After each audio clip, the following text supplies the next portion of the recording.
حاجی مقصود کے بارے میں ہر جگہ اچھی اچھی باتیں مشہور تھیں، لیکن میں تو ان کا سب سے بڑا قدردان تھا۔ پر میں یہ نہیں جانتا تھا کہ اللہ تعالیٰ ان کے خاتمے کو اس قدر مشکل اور پراسرار بنا دیں گے۔ سبھی لوگ حیران رہ جائیں گے۔ دراصل آج صبح اٹھتے ہی مجھے ایک دل دہلا دینے والی خبر ملی تھی، اور وہ خبر حاجی مقصود کے بارے میں تھی۔ ادھر ہم اس بات کا انتظار کر رہے تھے کہ کب حاجی مقصود ہمیں مٹھائی کھلائیں گے، کیونکہ وہ اعتکاف کر رہے تھے، اور ہر بار جب رمضان میں اعتکاف کرتے تو چاند رات کو پورے محلے میں مٹھائی بانٹی جاتی تھی۔ وہ اپنے اعتکاف اور ختم القرآن کی ایسی ہی خوشی مناتے تھے، اور مجھے بھی اس بات کا انتظار تھا۔ 29واں روزہ تھا، شاید کل عید کا اعلان ہو جاتا۔ تبھی مسجد سے ایک اعلان ہوا جس نے سبھی کو حیران کر دیا۔ اعلان کے مطابق حاجی مقصود اپنے خیمے میں جہاں انہوں نے اعتکاف کیا تھا مردہ پائے گئے تھے۔ حالانکہ وہ جوان تھے، عمر ہی کیا تھی، 55 سال کی عمر میں انہوں نے 4 حج کیے تھے، مگر کوئی سوچ نہیں سکتا تھا کہ وہ اتنی کم عمری میں اللہ کو پیارے ہو جائیں گے۔ یہ بات کسی کو سمجھ نہیں آئی تھی۔ حاجی مقصود اتنی جلدی اس دنیا سے چلے گئے، جبکہ ان کو نہ ہی کوئی بیماری تھی اور نہ ہی موت کے آثار ظاہر ہوئے تھے۔ رات کو ٹھیک ٹھاک سب کے ساتھ انہوں نے تراویح پڑھی، البتہ گمسم ضرور تھے۔ میں سمجھا کہ وہ شاید اللہ کی یاد میں مگن ہیں، مگر اس کے بعد جو ہوا اس نے ہم سب کو حیرت میں ڈال دیا تھا۔ میں جلدی سے بھاگا ہوا مسجد کی طرف گیا۔ میں انہیں دیکھنا چاہتا تھا، ان کا دیدار کرنا چاہتا تھا، کیونکہ ان سے عقیدت بہت زیادہ رکھتا تھا۔ مگر جب میں مسجد پہنچا تو وہاں ایک عجیب سی بو میرے ناک سے ٹکرائی۔ میں تو حیران ہو کر رہ گیا۔ تب مسجد کے امام نے مجھے کہا کہ بیٹا، عجیب معاملہ ہوا ہے کہ حاجی مقصود کے خیمے سے بہت گندی بدبو آ رہی ہے۔ حالانکہ رات کو انہوں نے اپنا لباس بھی تبدیل کیا تھا، مگر اس کے باوجود ان سے اتنی گندی بدبو آ رہی ہے کہ ان کی میت کو زیادہ دیر تک یہاں رکھنا ہمارے لیے ممکن نہیں ہوگا۔ میں امام صاحب کی یہ بات سن کر پریشان ہو گیا۔ اگر مجھے اتنی بدبو خود محسوس نہ ہوتی تو میں کبھی امام مسجد کی بات پر یقین بھی نہیں کرتا، لیکن سچ تو یہ ہے کہ پوری مسجد بدبو سے بھری ہوئی تھی۔ مجھے یقین نہیں آ رہا تھا کہ اتنے نیک شخص کے ساتھ مرنے کے بعد یہ معاملات بھی ہو سکتے ہیں۔ میں نے اس بارے میں کچھ نہیں کہا تھا۔ گھر جا کر میں اپنی والدہ کو بتایا کہ یہ معاملہ پیش آیا ہے۔ ان کی آنکھوں میں آنسو آ گئے، کہنے لگیں، لوگ تو بہت باتیں کر رہے ہیں کہ حاجی مقصود نے ضرور ایسا کوئی گناہ کیا ہوگا جس کی وجہ سے اسے سزا مل رہی ہے۔ اللہ نے اس کا پردہ سب کے سامنے چاک کر دیا، اور اس کی نیک نامی جو کہ جھوٹ پر مبنی تھی، اس کی حقیقت بھی سبھی کے سامنے آ گئی۔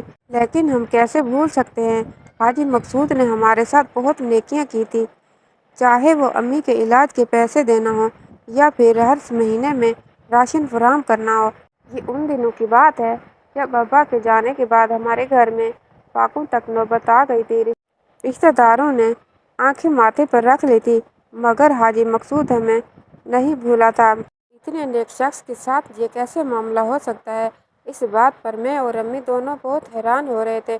باقی لوگ تو باتیں بنا رہے تھے، مگر ہمیں حاجی مقصود کے کیے ہوئے احسانات یاد آ رہے تھے۔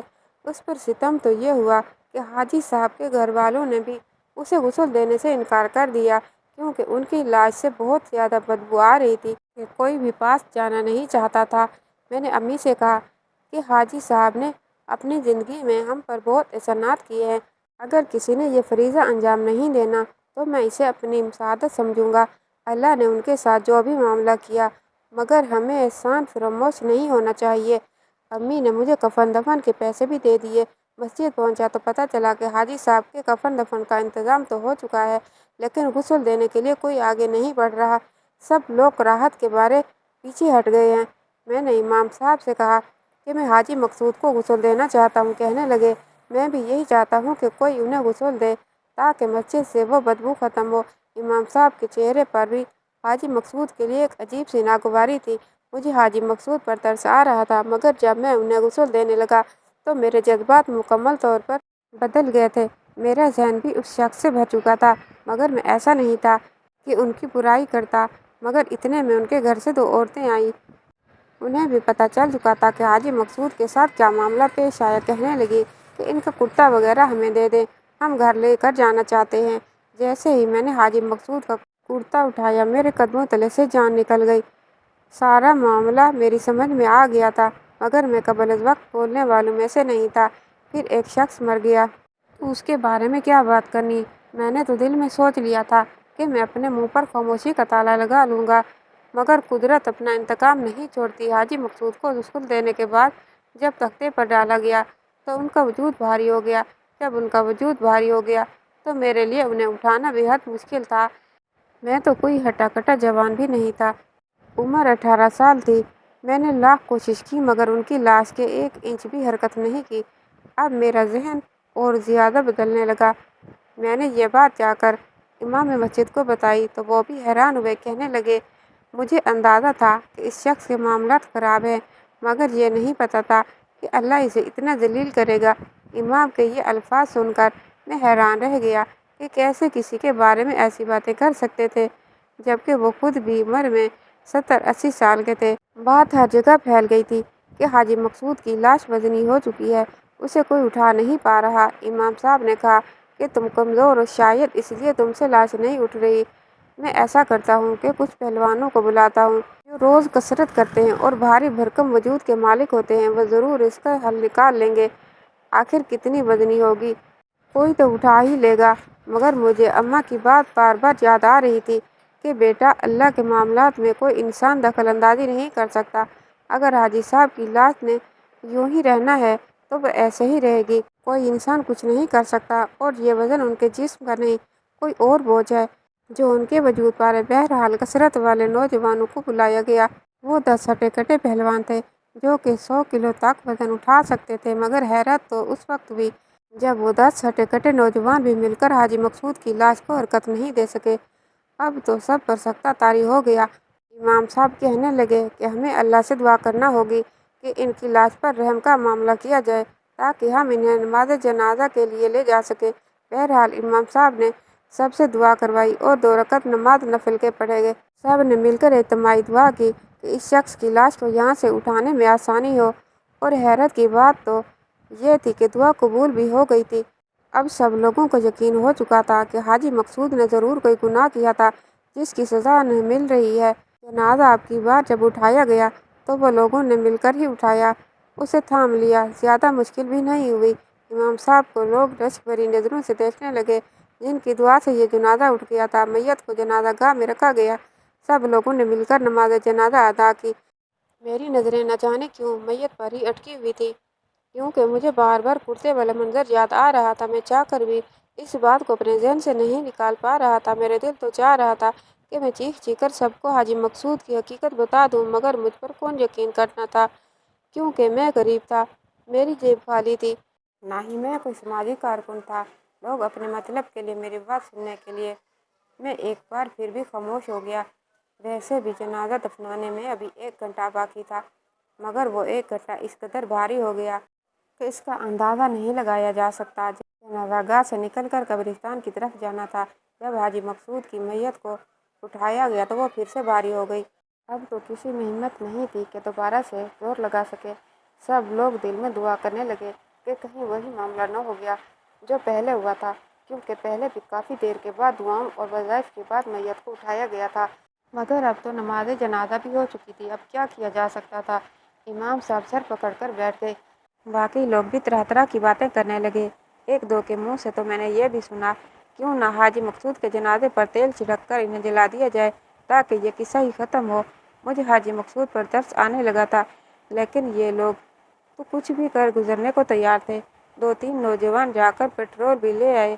امام صاحب سے کہا کہ اس آدمی کی لاش نہیں اٹھتی تو اسے جلانا ہی پڑے گا، کیونکہ زیادہ دیر تک ہم ایک مردے کو قبر سے باہر نہیں رکھ سکتے۔ حیرت کی بات تو یہ تھی کہ امام صاحب کے گھر سے نہ ہی ان کی بیوی آئی، نہ بیٹیاں۔ ممکن ہے کہ وہ ان کے جانے سے غمگین ہوں، مگر یہ ممکن نہیں کہ وہ اس معاملے میں بھی بے خبر ہوں۔ لوگوں کی بے حسی دیکھ کر مجھے یقین نہیں آ رہا تھا کہ کوئی اتنا بھی ظالم ہو سکتا ہے۔ امام صاحب نے مجمع میں اعلان کر دیا کہ اگلی کل تک یہاں سے لاش نہیں اٹھی تو ہم مجبوراً اسے پٹرول چھڑک کر آگ لگا کر جلا دیں گے۔ پٹرول کی بڑی بڑی بوتلیں لگائی گئی تھیں جو کہ ان لوگوں نے ایک طرف رکھ دی تھی۔ کسی نے کہا، کیا پتہ حاجی مقصود اندر سے ہندو تھا، جو کہ اس کی موت بھی ہندو جیسی ہوگی۔ جنازہ گاہ سے نکلتے ہوئے میرا دل غم سے پھٹ رہا تھا۔ میں نے جا کر اپنی والدہ کو یہ ساری بات بتا دی۔ کہنے لگی، بیٹا تم لوگ کسی ڈاکٹر کو بلا کر لے آؤ، اس سے پتہ کرو کہ حاجی صاحب کی لاش میں ایسا کیا ہے جو اسے اٹھایا نہیں جا سکتا۔ یہ بات تو ڈاکٹر ہی صحیح طریقے سے بتا سکتا ہے۔ ہاں اگر پھر تم لوگوں کو یقین ہو جائے اس کے پیچھے کوئی طبی وجہ نہیں ہے تو پھر بھی کہوں گی کہ انتظار کرو، ہو سکتا ہے کہ انہوں نے کسی کا قرض دینا ہو، کوئی معاملہ ہو، وہ کسی کے خواب میں آ کر بتا دیں، بیان کر دیں۔ اس طرح اتنی جلدی فیصلہ نہیں کرنا چاہیے۔ اماں کی بات جو ڈاکٹر کے حوالے سے تھی مجھے درست لگی۔ میں نے جا کر امام صاحب کو یہ بات بتا دی۔ وہ بھی پریشان بیٹھے ہوئے تھے، کہنے لگے بیٹا مجھے ڈر ہے کہیں اس جنازہ کی وجہ سے کوئی فتنہ نہ برپا ہو جائے۔ تم تو جانتے ہو کہ یہ معائنہ کتنا نازک اور حساس ہے، ایسی باتیں جنگل میں آگ کی طرح پھیل جاتی ہیں۔ پھر حاجی صاحب کی لاش سے بدبو بھی آ رہی تھی، اب لوگ کہیں غصے میں آ کر لاش کی بے حرمتی نہ کرنا شروع کر دیں۔ میں خود ایسا نہیں کرنا چاہتا مگر کیا کروں، لوگوں کے جذبات بھی تو نہیں روک سکتا۔ امام صاحب نے بھی اس بات پر اتفاق کیا کہ ہمیں ایک ڈاکٹر کو بلانا چاہیے جو مکمل طور پر لاش کا معائنہ کرے اور ہمیں بتائے کہ مسئلہ کیا ہے۔ کبھی کبھی انسانی جسم میں بھی ایسی تبدیلیاں آ جاتی ہیں جس کی وجہ سے اس کے وجود کا وزن بڑھ جاتا ہے۔ مگر بیٹا جتنی بھی تبدیلی آ جائے لاش دیکھنے میں پہلے جیسی لگتی ہے اور وزن زیادہ ہو گیا ہے، یہ بات عجیب ہے۔ بہرحال ہمیں ڈاکٹر کو دکھانا چاہیے تاکہ اگر کل کو ہم کوئی اور کارروائی کریں تو ہم پہ یہ الزام نہ آئے کہ ہم نے صبر نہیں کیا، تحقیق نہیں کی۔ حاجی مقصود کی لاش کو پلاسٹک کی کور سے ڈھک دیا گیا تاکہ بارش وغیرہ نہ پڑے، مگر ایک تو بات میں بھی جانتا تھا کہ وہاں آس پاس کتے بلیاں ہر طرح کے جانور پھرتے رہتے تھے۔ دنیا بھی کتنی بے رحم ہے، ایک مردہ شخص جو کسی کو بھی کچھ نہیں کہہ سکتا اس سے لوگ اتنی نفرت کر رہے ہیں۔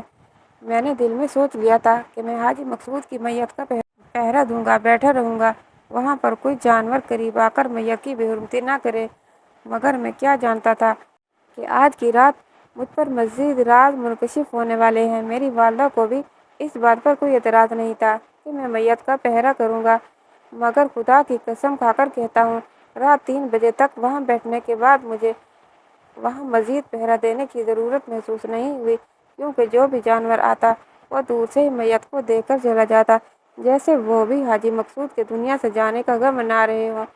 میں اس بات پر حیران تھا، سمجھ نہیں پا رہا تھا کہ حاجی مقصود اللہ کے قریب تھا یا پھر اس کے عذاب میں آیا ہوا ہے۔ کچھ نشانیاں ایسی تھیں جو صرف نیک لوگوں کے ساتھ ہوتی ہیں اور کچھ ایسی جو بدکار لوگوں پر مسلط کرتے ہیں۔ بہرحال صبح 8 بجے کے قریب ڈاکٹر معیز آ گئے، امام صاحب بھی ساتھ تھے۔ انہوں نے کہا کہ آج چل کر میت کا معائنہ کرتے ہیں۔ ڈاکٹر صاحب آئے، میں نے جب ڈاکٹر کو دیکھا تو مجھے خوشی ہوئی تھی کیونکہ وہ بھی بہت نیک آدمی تھے، کافی نیک معلوم ہوتے تھے، مگر انہوں نے ایک شرط رکھی، کہا میں میت کا معائنہ اکیلے میں کروں گا، کیونکہ اگر مرحوم کو کوئی کمی ہو یا کوئی ایسا مسئلہ ہو جس کی وجہ سے اس پر اتنی سختی ہو رہی ہے تو میں کسی سے نہیں کہوں گا، مجھے کسی کے راز افشاں کرنے میں کوئی دلچسپی نہیں ہے۔ ڈاکٹر معیز کی بات مجھے بہت درست لگی تھی۔ ہم نے ڈاکٹر معیز کو اکیلا چھوڑ دیا تھا مگر ان کے ہاتھ میں کوئی آلہ نہیں تھا، کوئی سوئی، کینچی، سرجری کا آلہ کچھ بھی نہیں تھا۔ وہ تو خالی ہاتھ آئے تھے اور خالی ہاتھ ہی ہم نے انہیں جاتے دیکھا۔ امام صاحب نے ان سے پوچھا کیا معاملہ ہے اس میت کے ساتھ؟ ڈاکٹر معیز نے عجیب جواب دیا، کہنے لگے کہ آپ میت کو اٹھا کر دیکھیں، کوئی مسئلہ نہیں ہوگا۔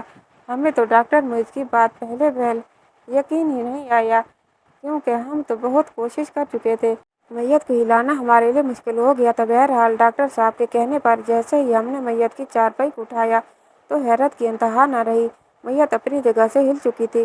جب ہم نے انہیں کندھے پر اٹھایا تو ہمیں کوئی بھی دقت نہیں ہوئی، امام صاحب اور میں وہاں پر تھے، تیسرا کوئی آدمی نہیں تھا۔ سبحان اللہ، مگر یہ سب ہوا کیسے؟ ڈاکٹر معیز نے ایسا کر دیا جو ہم 2 دن بھی نہ کر سکے، امام صاحب مجھ سے پوچھنے لگے تو میں بھی حیران ہونے لگا۔ ڈاکٹر صاحب کے ہاتھ میں کچھ نہیں تھا، نہ انہوں نے ہی زیادہ وقت لیا، ہم تو بس تھوڑا دور گئے تھے، انہیں ہم نے تنہا چھوڑ دیا تھا میت کے ساتھ، اور اس کے بعد جب ہم وہاں آئے تو میت کو اٹھانا آسان ہو گیا تھا۔ باقی لوگوں کو بھی ہم نے یہ بات بتا دی۔ صبح کے تقریباً 9 بجے ہی ہم نے حاجی مقصود کو دفن کر دیا تھا، باقی لوگ بھی آ گئے تھے۔ حاجی مقصود کی قبر تو پہلے ہی کھدوائی جا چکی تھی، اس لیے اس میں انہیں دفنایا گیا۔ قبر میں دفناتے وقت کوئی ایسا غیر معمولی واقعہ نہیں ہوا جس سے لوگوں کو مزید باتیں کرنے کا موقع ملتا، بس ایک عام جنازے کی طرح سب کچھ ہو گیا۔ حاجی صاحب کو قبر میں دفن کر دیا گیا، مگر یہ بات یہیں پر ختم ہونے والی نہیں تھی۔ اس بات نے آگے جانا تھا۔ حاجی مقصود کو جو لوگ دفنانے آئے تھے ان میں سے چند ایک نوجوان عجیب عجیب باتیں کر رہے تھے۔ ایک کہنے لگا، کیا پتہ اس حاجی کی قبر بھی پھٹ پڑے اور یہ قبر سے ہی باہر آ جائے، کیا پتہ اس کی قبر میں آگ لگ جائے۔ جس آدمی کی لاش اتنی بھاری تھی تو سوچو اس کی قبر کتنی بھاری ہو جائے گی، کتنا مشکل ہوگا اس پہ سفر۔ مگر میرے ذہن میں ایک بات اٹکی ہوئی تھی کہ ڈاکٹر معید نے ایسا کون سا جادو کر دیا جس کی وجہ سے اتنا بڑا طوفان آیا اور گزر گیا۔ کسی کو پتہ بھی نہ چلا کہ معاملہ پورے ایک ہفتے بعد جا کر کھلا، جب میں نے حاجی مقصود کے گھر کے باہر پولیس دیکھی۔ میں بھی بھاگا بھاگا وہاں پہنچا تو پولیس کے ساتھ کچھ لیڈی کانسٹیبل بھی موجود تھی۔ انہوں نے امام صاحب کے گھر سے کچھ عورتوں کو نکالا اور پولیس وین میں بٹھا دیا۔ پورے محلے کے لیے یہ بات بڑی حیران کن تھی کہ کسی کی سمجھ میں نہیں آ رہا تھا کہ کیا ہوا اور کیا نہیں ہوا۔ حاجی مقصود کی بیوی کو پولیس پکڑ کر لے گئی۔ یہ خبر پورے علاقے میں پھیل گئی، مگر ان کی بیوی تو بہت نیک تھی۔ ہم نے پوچھا تو پتہ چلا کہ حاجی مقصود نے کچھ دن پہلے ہی ایک اور شادی کی تھی، اور یہ شادی نہیں بلکہ ایک نکاح تھا۔ انہوں نے ایک ایسی عورت سے نکاح کیا جو گناہ کا کام کرتی تھی۔ وہ اسے گناہ سے بچانا چاہتے تھے، اسی لیے نکاح کر کے اسے گھر لے آئے۔ اگرچہ اس کا کردار صاف نہیں تھا اور وہ بھی داغدار تھی، مگر حاجی صاحب نے اسے پناہ بھی دینا تھی اور گناہوں سے بھی بچانا تھا، اس لیے وہ اسے بھی آ کر اپنے گھر لے آئے تھے۔ یہ بات بھی محلے میں آج ہی کھلی تھی کہ حاجی صاحب نے کسی اور عورت سے بھی شادی کی تھی اور اسی عورت کو پولیس میں پکڑ کر لے گئی تھی۔ حاجی صاحب کی اپنی اصل بیوی گھر پر تھی۔ یہ بات میں نے اماں کو بتائی تو کہنے لگی، مجھے حاجی صاحب کے گھر لے چلو، ان کے گھر کے حالات پتہ کرنے میں۔ ویسے تو حاجی صاحب کو اللہ کا دیا ہوا سب کچھ تھا، مگر پھر بھی وہ انسان اللہ کی راہ میں سب کچھ لٹا دیتا تھا۔ ہمیں پتہ ہونا چاہیے کہ انہیں کس چیز کی ضرورت تو نہیں۔ امی جب ان کے گھر آئیں تو واپس آ کر مجھے سچ بتایا۔ اس سچ نے مجھے بہت دکھی کر دیا۔ یوں لگا عورت ذات و بھروسہ کے قابل ہی نہیں، عورت پر ترس کھاؤ تو بھی ظلم ہے۔ یہ سب اس کی بیوی کا ہی کیا دھرا ہے، جس نے اسے زہر دے کر مارا تھا، صرف چند پیسوں کی خاطر، وہ بھی پیسے جو اسے انشورنس کمپنی کی طرف سے ملنا تھے۔ انشورنس سے ملنے والے پیسوں کی خاطر اس نے حاجی کی زندگی داؤ پر لگا دی۔ اماں نے مجھے بڑی اعلیٰ بات سمجھائی، کہنے لگی، بیٹا حاجی صاحب کو اللہ کی طرف سے سزا اس لیے ملی کہ ایک عورت کے کہنے پر وہ زندگی بھر کے اصول بھول گئے اور سود کی کمائی کھانے کے لیے تیار ہو گئے، لیکن اللہ نے ان کی سزا اس دنیا میں پوری کر دی۔ اور انصاف کو یوں ملا کہ ڈاکٹر معید نے جب آ کر ان کی میت کو دیکھا تو انہیں پتہ چل گیا تھا کہ حاجی صاحب کی موت بلا وجہ نہیں ہوئی، ان کی موت طبیعی ہرگز نہیں تھی۔ اس لیے تو سچ جاننے کے بعد حاجی صاحب کو اللہ نے زمین میں جگہ دے دی۔ اگر ایسا نہ ہوتا تو کسی کو بھی سچ پتہ نہ چلتا۔ اس میں اللہ کی یہی حکمت تھی، مگر اللہ نے ان کو سود کھانے کی سزا اسی دنیا میں دے دی، کیونکہ باقی کمائی تو ان کی حلال کی تھی، مگر آخر میں انہوں نے جو غلطی کی اس کی سزا اللہ نے انہیں دنیا میں ہی دے دی۔